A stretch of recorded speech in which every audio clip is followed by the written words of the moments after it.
Good morning, everybody. It's Bobby Burton, Rod Babers, and CJ Vogel, and it's time for On Texas Football's Saturday Conversation. Good morning. Brought to you by our friends over at MyBookie. Make sure you're in the game with mybookie.ag. Use promo code On Texas to get started. All right, Rod and CJ, I got to say, wonderful Saturday morning. We're a little, as we tape this, we're a little more than 12 hours out from the Longhorns playing the Texas A&M Aggies. First time in 13 years that we're going to see this happen. I got to ask y'all both. This is a big-time rivalry renewal. Rod, you were there on the field with the broadcast team the last time the Longhorns played the Aggies in College Station. You've played against A&M. What does this game make you feel, like truly feel? I think it's a great way to describe it, right? It'll be about the feel of the emotions, right? The feelings that are involved in it. It's been 13 years since you played the Aggies. There's a lot of pent-up frustration in the Texas Cold War era between these two programs of 13 years since they last played. And Sark talks about it all the time, right? He wants his guys to play with emotion, not play emotional. That can be tough in rivalry games, number one. But in a rivalry game like this, where you're going to have a extreme emotional charge, because you hadn't played in so long. I played up against the Aggies in that stadium when there was an emotional charge. Now, not to the extent that it was when that was the bonfire tragedy, which was horrific. But they played at an emotion. They played with an emotional high that day. They played with that. They used that emotional charge to get the best of us, and that was the only game I lost versus the Aggies. And so I do think that the 12th man, as they like to describe themselves, there's no doubt that it actually can influence the outcome of the game. It's just me. I experienced it myself. But the truth is, if Texas goes out there and execute, they can take the crowd out of the game, especially early on. I think that's going to be important. The sooner you can get this crowd hopeless, the sooner that you can, kind of take away any excitement and momentum grabbing plays for this Aggie team, I think the better it's going to be for Texas. You'll get down the football as soon as possible and forget all the all of the theatrics, and you'll forget about the thrust man, and you'll forget about the crowd noise and all that kind of stuff. You can really make all that go away if Texas starts fast and they continue to keep their foot on the gas against A&M. That's easier said than done, but I think a quick start, fast start for Texas is going to be key in this matchup. That's interesting stuff. Hearing from a guy that's played in Kyle Field before, Rod. CJ, he mentioned momentum in the quick start as a key piece to this game today for Texas. What are a couple of your keys for this game for the Longhorns? I think Rod hit the nail on the head. You have to start strong, and that means first quarter offense, right? You don't want this to be a game in which maybe you trail a little bit, you go down 3, you go down 7, you play from behind, because the longer that you keep a team like A&M in this game or keep that hope building for the Aggie faithful, then, hey, that just keeps them more involved. That keeps them louder. That keeps them in tune with every third down for the Texas offense. And so the start for the Texas offense is key for me. Of course, I do believe that Texas defense will have success. I think that they'll be able to contain Marcel Reed. There aren't many weapons right now for A&M that concern me deep down the field. Of course, Noah Thomas is one of the big guys. They have 6 touchdowns on the year at receiver. But other than that, I think it's going to be a pretty slow start. If Texas can come out and start early, that's a big one for me. And then on defense, containment of the quarterback has to be paramount for the Texas defense. They've been great at it whenever they face a dual threat mobile quarterback.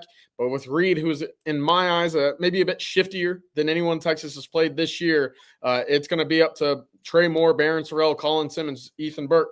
Those 4 have to have a really strong, sound football game in containment to let that edge not be reached by the Texas A&M quarterback. Good stuff there, CJ. I agree on containing Marcel Reed, because you contain him and you can get him to the ground. He is faster than expected. I guarantee you the first person that goes at Marcel Reed on Saturday or later tonight will absolutely take a wrong angle, because he's that kind of speed guy. You know what I mean? And you're going to underestimate him the first time, and hopefully it only happens once, not all night long. So we'll talk about that and go a little bit further. I'll tell you a couple of my keys. And Rod, I want you to jump in here too if you have any others. You mentioned defensive success. Texas has to find a way to get a couple of takeaways in this game.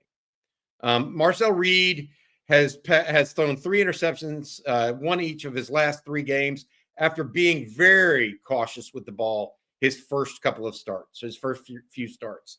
They also have to stop the run, because if A&M can run the football, it will be a long night for the Longhorns. And I would just circle back to this, and this is one of the questions I had for Rod.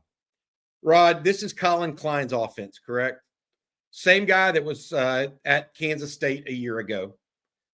Texas totally shut down that Kansas State run game, but then they had a lot of success throwing the ball later in that, okay? Do you think Texas can shut down this A&M running game, or are they just more talented than Kansas State was? That's number one. And number two, if they do have to pass, are they as good a passing team as Will Howard was a year ago with Kansas State? What's your thought on the Colin Klein effect of the game? You're muted, Rod. Okay, good point. I think this last year ultimately that Texas secondary was just, they were exposed all season long. They were the biggest weakness, arguably, of the entire Texas team. So I think you're going up against the best secondary, arguably the best pass defense in the country. If Texas can turn A&M into a pocket passing team, or a team that's in a predictable pass situation, guys, this is going to be a long game for the Aggies in a bad way. The Aggies have to be able to run the football. I'm with you. The loss of Le'Veon Moss, in my opinion, has really taken away the explosive element of this offense. Marcel Reed is a really dynamic player, but there's a lot on his shoulders now to really carry the explosivity of this offense. When they lost Le'Veon Moss, guy was averaging over 6 yards per carry. Guys, in the last 2 SEC games, that now they've been on the road, so that's a little different than playing at home, because I think they get a little bit more juice when they play at home. You guys, in the last 2 SEC games for the Aggies, against South Carolina, against Auburn, they're only averaging around 3.5 yards per design carry for their running backs. They only had 4 forced missed tackles among that group combined in the last 2 games, 2 explosive runs in those last 2 SEC games, and 1.8 yards per carry after contact per carry. They just don't really right now have any real juice. They don't really have the ability to be able to impose their will with that run game. Marcel Reed is dangerous as a scrambler. CJ was talking about it. You got to corral him. He's averaging over 7.5 yards per scramble. When he gets to the edges, that's where he's most dangerous. He's a little wiry. He's a little, little skinny. Always looks like a basketball player out there. But when he gets to the edges, some of that D gap, he's averaging almost 7 yards per rush when he gets outside to those D gaps. That's when he's at his most dangerous. I think Texas has to speed that linebacker on the second level to corral him. There hasn't been a dual threat quarterback that Texas expected to be a dual threat quarterback. Yeah, Dylan Gabriel hurt him with some functional mobility for Oklahoma, but then that broke tendency. That was the most rushes and the most rushing yards he had in his career in any one game. But when Texas knows they're dealing with a dual threat quarterback, a Jalen Milroe, a Taylon Green, they usually corral even a Will Howard from K-State, a couple of years ago. They corral those guys pretty good, man. I haven't seen a dual quarterback really light Texas up, light up a PK defense. I don't expect it to start with Marcel Reed. All right, let's talk about our predictions for this game. And I'll start, guys. I'm going 23-20 Longhorns. I know that the line at my bookie is 5 points this morning, over under 48.5, I believe. Started off, the line was 6.5, CJ? For this contest. It's gone down, and I think it's gone down because of the uncertainty around Quinn Ewers and his ankle, his availability. We do believe Quinn Ewers will play later today. But I've got to ask you guys this. 23-20, does that sound right to y'all? I mean, where are you guys on this game? CJ, I'll start with you. Yeah, it's almost spot on with me, Bobby. I'm 20-17, so maybe a field goal missed per side for my score total compared to yours. But listen, I think it's going to be a rock fight to start. I do think that this crowd will play a factor for the Texas offense. Maybe, look, false starts were an issue against Michigan. False starts were an issue against Oklahoma and Georgia, right? These big moments, there's some pre-snap issues there. Who knows just how healthy Quinn Ewers will be. I think the only ones that truly know are Sarkisian Quinn, Quinn's family, and maybe Jake Majors, a good friend of his on the offensive line, right? I think it's just that tight of information at the moment. We've tried to kind of convey what we've known this whole week, but what we do know is he's been a bit limited. He's not been 100% in practice with that foot, with that ankle So it's going to be interesting. If he can't evade sacks, if he can't extend plays with that pass rush coming up, they're going to have some issues in my eyes. That's a very talented front seven for the Texas A&M rushing attack. And again, it's a big game. You never know what tendency breaker, what formation, what scheme that we'll see that we haven't seen on tape coming into this game. There will be some sort of wrinkle that otherwise hasn't been known about this Texas A&M defense previously. And if Quinn isn't 100% or he can't evade that sack or pressure, I think it's going to be a really low scoring start to begin the game. 20-17, though. Texas squeaks it out. What do you got, Rod? I'll go with 27 to let's go 27-20. I'll go with them to cover whatever the spread is right now. I'll go 27-20. I think ultimately CJ's right. They got a great tendency offensively and defensively. I think they stand a better chance, their defense going up against Texas offense, of winning their fair share of some of those one-on-ones because they got NFL players on their front seven. But especially offensively, I think you're going to have to see A&M break some tendency somehow to start off this game. And I wonder what that'll be. If they just try to line up and whip the Texas defense, I don't know if they're capable of it. I look at this, and I will add one more thing. Those are good, all interesting. Rod, you got them to cover. Me and CJ have them under on that. I will bring up this. Texas and A&M have played three teams similarly, okay? Or three of the same teams. A&M beat Mississippi State 34-24. Texas beat Mississippi State 35-13.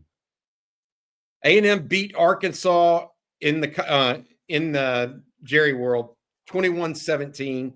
Arkansas won Texas beat Arkansas 20-10 in Fayetteville. A&M went on the road and beat Florida 33-20. Texas beat Florida 49-17. Those are some pretty significant, or at least, they tell a story of Texas winning by a little bit more than A&M. But, this is a rivalry. And I really would not be surprised with just about any outcome today. The one thing I will say in favor of Steve Sarkisian and Quinn Ewers is they've found ways to win games the last 2 years. Texas has found a multitude of ways to win the game. I expect that to show up tonight in College Station. I hope it does. We'll go from there. All right, a lot of other games on this schedule today that have some impact on the Longhorns. We'll get to those in just a second, starting the SEC with Auburn, Alabama, Oklahoma, LSU, as well as Tennessee, Vandy. But first, we want to say thank you again to our sponsor, MyBookie.ag. With all the excitement of the season, make sure you're in the game with MyBookie. Bet any matchup, hundreds of college player props, and take advantage of weekly risk-free bets. The best part is you can do it all, anytime, anywhere, straight from your phone. Visit mybookie.ag and use promo code ONTexas to get started. It's MyBookie's 10th year anniversary, and they're rolling out the red carpet for bettors. Bet big and bet confidently with risk-free Thursdays. If your boosted bet doesn't hit, you'll get your money back. Weekly no-sweat win-win bets all season long. And sign up now using code ONTexas to cash in on a double deposit bonus. It's a no-brainer. Double the cash in your account before you even place your very first bet. Do not wait on it because it's only available for a limited time. For those of you who've been playing with MyBookie, they've got something for you too. A brand new loyalty rewards program in MyBookie Plus. It's simple. The more you play, the more you earn. And as you progress through the tiers, unlock exclusive promotions, epic giveaways, and cash back in your account. Once again, that's MyBookie.ag. 10 years going strong for those guys. All right, let's start in the SEC. The first games of the morning this morning, Tennessee, Vandy, South Carolina, Clemson, Louisville, Kentucky, all at 11 a.m. Let's focus on Tennessee, Vandy, if you don't mind. Tennessee going to the Commodores. So I just mentioned the interplay between Texas and Texas A&M and similar opponents. Y'all realize Texas has played 7 similar opponents to Tennessee this year? This will be the 7th similar opponent. Wow. And Texas has better outcomes in all 6 of them. Now, some of them are very, very minimal. Some of them are quite a bit. I mean, the win in Arkansas, for example, versus Tennessee's loss at Arkansas to a backup quarterback. What are y'all's thoughts on this game? The Vols, according to MyBookie, favored by 11. CJ, I'll start with you, buddy. Yeah, for the most part, every Vanderbilt game has been relatively close, right? You look at Auburn; they won 17-7. You lose by 7 in Death Valley to LSU. They've played very close football games. You lose by 3 to Texas. You win against Missouri in overtime by 3, or excuse me, you fall to Missouri, but you beat Alabama. All of a sudden, Vanderbilt's a pretty tough opponent, and I think that's going to be the case again at home. I know home field advantage in Vanderbilt, not much of a factor, but it's different than going to Rocky Top and having to play right after Thanksgiving with all of the Tennessee faithful, screaming and cheering at home. So I think this will be a low-scoring game. Both teams, again, rely a lot on their run game, whether it be Diego Pavia, whether it be Cedric Alexander for Vanderbilt. I know that Sampson over there at Tennessee is probably the Doak Walker Award winner if it weren't for Ashton Janty and his historical performance this season. So I like a low-scoring, grinded-out kind of whose front seven is better than the other team's front seven. I think Tennessee obviously has that edge. With that said, Tennessee should win this game, but I think it'll be a grind fest for a while. Who knows if that 11 a.m. start will be a little sluggish as well, but it should be a ground and pound type of game for the Tennessee Volunteers. Rod, Tennessee wins. They're likely in the college football playoff. What do you think? I think Tennessee wins. I think the talent advantage that they have over Vandy ultimately shines through, but I'll admit Vandy is really good at forcing teams, including the Texas team, to play their brand of football, kind of an ugly brand of football, and make it close. So I expect to be maybe a little bit closer because Diego Pavia is a playmaker. He can kind of improvise and keep his team in it with some of those, he plays hero ball a little bit. I think he does a good job with it, but Tennessee's got too much talent, especially on that defensive front. That defensive line for them can really get ferocious. I think they got the edges to contain Pavia too. That's what I think too, because Texas had the edges as well, right? Mm-hmm. I mean, that's ultimately what happened there. I will say this. If Josh Heupel gets the chance to run it up, he better take it, because you don't want to be hanging out at 10-2 and wondering whether or not another team belongs in instead of you. Yeah. Now they're safely in if they win, I think, but still they need to make sure they do that. South Carolina, Clemson, the Clemson team favored by 2.5, according to my bookie. South Carolina, though, has been on a little bit of a roll here. Lenora Sellers, guys, has just been really, really outstanding ever since really that A&M game where he took them to the house a couple times. What do y'all think of South Carolina, Clemson? Davo Sweeney doing a lot of talking about how the ACC's been disrespected. Rod B., what do you think? I mean, really the improvement of Lenora Sellers as a passer has been, I think, a bit of a revelation for South Carolina and a big reason why they've gotten so hot at the right time. But Clemson, under the radar, I know we don't necessarily like Dabo Sweeney and he's anti-transfer portal, anti-NIL. He seems to be coaching college football in the last decade and not the current one. But Clemson right now they seem to have found their groove too. They were playing well toward the end of the season. I'll go with Clemson to win this matchup. But South Carolina's got and where's this game? Where is it at? Actually? Clemson. Oh, okay. Yeah, I'll take Clemson. If it was in South Carolina, that'd been different, actually. That might have changed my mind. I'll take Clemson to win. CJ? Yeah, I am too. This is almost a play and get in game. I know a lot of other factors have to fall in their favor, but Clemson right on the doorstep of, that 12th, 11th seed, as is South Carolina. If South Carolina were to win this game, I would have a very hard time putting them with the other 3-loss SEC teams and saying someone else deserves a spot in over them, right? I think I know that they've lost to Ole Miss. I know that they've lost to Alabama, but if you look at the way all 3 of those teams are playing at the moment, you cannot tell me that South Carolina is not playing better football than those 2 teams. Of course, Alabama just scored 3 points against Oklahoma. We just saw Ole Miss lay an absolute egg on the road or at home, against Florida. So that to me screams who's hotter, who deserves a nod, who's playing better football. That's the job of the committee to get right. I think if South Carolina goes into Clemson and finds a way to win against one of their big rivals, I would have a hard time saying that they are more undeserving than those 2 teams previously mentioned. I like Clemson in this game, however, but that's something to really keep a close eye on with that game specifically. I don't like Clemson in this game. I like South Carolina, and I like them by a lot, actually. Going on the road by a lot? Yeah. Clemson's not what it used to be as far as a home field advantage, in my opinion. Clemson has beat absolutely no one this year at all. I mean, go look at their group. They're 9-2. I think South Carolina is going to be firing on all cylinders, trying to get into this. Clemson hoping to get into the ACC championship game, maybe by either SMU or Miami losing. Right now, I doubt that happens today, but we'll go from there. All right, other games in the SEC: Auburn, Alabama, Arkansas, Missouri, Florida, Florida State, Oklahoma, LSU. Let's talk about two games in particular. Auburn goes to Alabama for the Iron Bowl. The prayer at Jordan-Hare, or the gravedigger, whatever they want to call it, from last year, Isaiah Bond catching a 4th and 30 from Jalen Milroe. Obviously, Bond's in Austin this year. But what do you think of this game? Alabama only scoring 3 points against Oklahoma. Alabama they're 8-3. I don't know what to tell you. I don't think they're playoff caliber at this point. Auburn coming off the big win over Texas A&M. Rod, what do you think, buddy?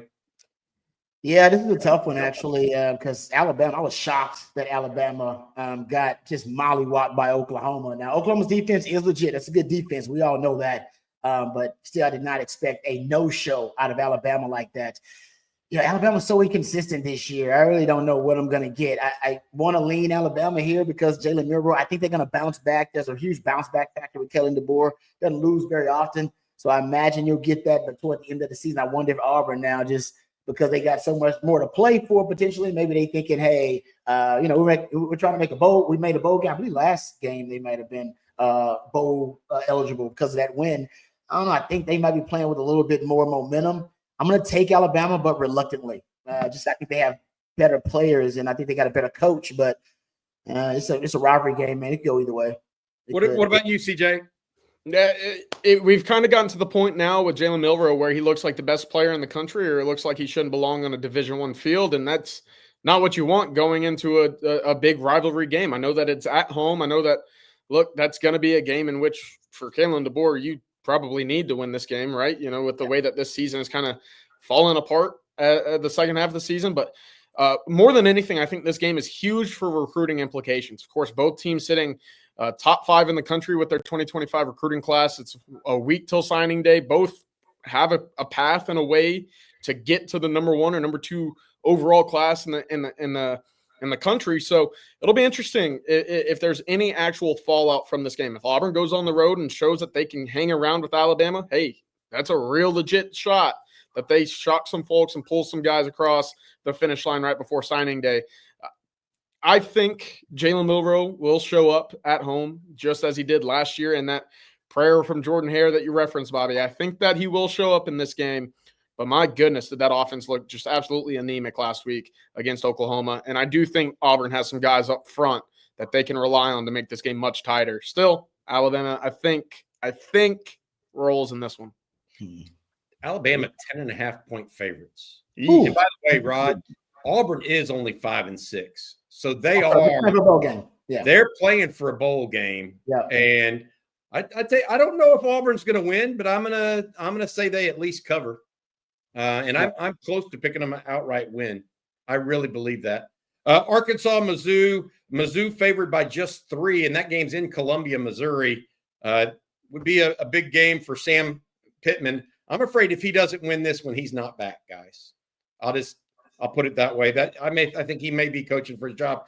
Oklahoma, LSU. That'll be the last game we really talk at length about. Wow. Listen to this in Baton Rouge, but after OU's convincing win, right, over Alabama, LSU is only favored by 6 over Oklahoma. And I will say this: how did Oklahoma score? QB run, zone read. What has LSU had problems with all freaking year? QB run. So what do y'all think? Is it possible OU ends up going 7-5 this season, or y'all thinking that LSU and Garrett Nussmeier finishes up pretty strong this year? This is a game where I think the loser coaching staff probably sees 4 or 5 heads roll after this game. And I know that LSU's already done that a year ago, firing the defense coordinator, bringing in Coach Baker from Missouri, but you can't be doing that rolling into 2025 if you're Brian Kelly with this same look, right? It hasn't worked his entire tenure. If you're Oklahoma, you're already looking for another offensive coordinator. You got to figure that out. There might be some more changes if you go 6-6 in year 3 under Brent Venables. Still, there are some facets that worked out well for Oklahoma in this game. Bobby, you mentioned the quarterback run. What is it, about 22 rush attempts against Alabama last week for Jackson Arnold? I know they're not throwing the ball with any success. They don't have anybody to throw the ball to. That's going to work in some instances against LSU. And that defense, again, it will travel. That's a very talented defense. Close game, I don't know who wins. If I had to pick, I'd pick LSU at home. But I don't know. I think, again, both coaches coaching for their staffs, basically. It's a night game in Death Valley. Yep. Oh. So, something just tells me pick OU here because I think Brian Kelly's – Brent Venables, I thought, was in free fall, but his defense saved the day. Who's going to save the day with Brian Kelly in free fall? It ain't his defense. It's got to be Nuffmeyer. His quarterback's got to save him, and I don't know if his quarterback's playing at high enough level to do it. I would take LSU because they're at home. It's a night game, and, man, that Oklahoma offense, every time I watch it, I'm amazed that they can move the football without screwing it up. And I can't pick an offense like that, so I'll go LSU. But Oklahoma right now, man, Brent Venables is coaching his tail off. There's no doubt. He's trying. He's trying to get him to a 7-5 record. It'd be their offense this year has looked abysmal at times. All right, let's go outside the SEC because there is the game apparently, even though it doesn't look like much of a game. Michigan goes to Ohio State. Michigan's won 3 straight over the Buckeyes, but guess what? The defending national champs are 19.5-point underdogs today at 11 o'clock against Ohio State. Wow. Anything to look at here other than just some Ohio State exercising some demons in y'all's opinion? If this game's close, you might have a conversation. There's no reason for this game to be close. And yeah, this might be a game where Ryan Day starts exercising some demons, right? The last 3 years haven't been pretty. I think you see him run it up if he has the opportunity to. If this game is close, you might have a bit of a conversation if you're the Ohio State administration. There's no reason for this game to be close considering what we've seen from Michigan this year. But you never know. And you never know Ryan Day against Michigan. I'll leave it at that. They lose or play it close, and all of a sudden, Rod B, 11-1 ain't going to look so sweet, even if they're going to the Big Ten championship game. Yeah, this is about as must-win as you can get for Ryan Day. I saw some sound of Ryan Day comparing losses to Michigan to losing his father. Like that's how devastating the losses are. So I imagine he's got his team focused, and if you can't beat Michigan this year, then you ain't ever got a shot at beating. They don't have a quarterback, man. They don't have a quarterback. Hey, the other game I wanted to mention that does have some impact potentially on the college football playoff scene, we think, is Notre Dame USC. That's at 2:30 today. Notre Dame 7.5-point favorites over the Trojans. That game is in LA at the Coliseum. Should be an interesting one. USC coach Lincoln Riley made the move to a different quarterback about 3/4 of the way through the season.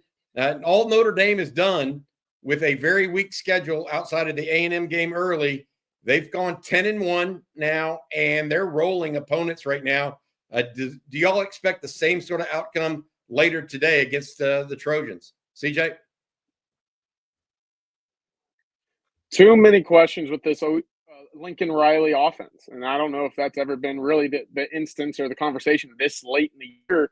I would expect Notre Dame to win. By how much is really the question. Notre Dame playoff live, then lose again. Irish, you don't have a playoff path if you have 2 losses. I think Notre Dame wins in my book. Rod B? Yeah, Notre Dame wins big. I don't know what's going on with Lincoln Riley. I haven't watched enough USC football, but he's kind of lost his grip on that team. And I don't know if, this is a game where Lincoln Riley can really, kind of rally the troops against Notre Dame. I think Notre Dame's too strong for him. I tell you this much, USC has played a lot of close games, but lost this year. They've lost those games. A lot of them. Minnesota is an example. They come back and play in Notre Dame close and then come out on top. That sets them up for a better year next year. That's a lot of ifs, ands, and buts, though, for the Trojans. I'm like you guys, 7.5-point spread.